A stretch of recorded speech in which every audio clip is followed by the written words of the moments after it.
అందరికీ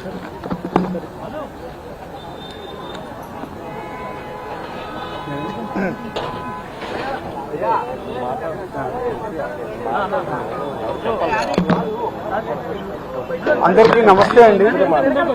రెండు తెలుగు రాష్ట్ర ప్రజలందరికీ కూడా ఈరోజు చాలా తీరని లోటు. నేను కోట శ్రీనివాసరావు గారితో ఆ నలుగురు అనే సినిమా నటించాను. ఆయనతో నటించడం నాకు చాలా చాలా అదృష్టంగా భావిస్తున్నాను. ఎందుకంటే సెట్స్లో కూడా ఆయన సరదాగా ఉండేవారు. ఆయనతోనే కలిసి భోజనం చేసేవాళ్ళం. నేను 2 months ముందు కూడా వచ్చి కోట శ్రీనివాసరావు గారిని కలిశాను. అప్పుడు ఆయన పంచుకునే ఆ ఫీలింగ్స్, ఆ పాత రోజుల్లో ఆయన చేసినవి, క్యారెక్టర్స్ అన్నీ తలుచుకుంటూ కూడా చాలాసేపు మాట్లాడాం. ఆయనతో ఉంటే చిన్న తెలియని ఏదో ఒక ఎనర్జీ వచ్చేది. ఆ ఏజ్లో కూడా ఆయన అంత యాక్టివ్గా ఉండేవారు. చాలా అంటే నేను ఆయన గురించి చెప్పే అంత స్థాయో ఇదో నాకైతే తెలియదు, కానీ ఆయనతో స్పెండ్ చేసిన టైం మాత్రం చాలా వాల్యుబుల్. నేను అదృష్టం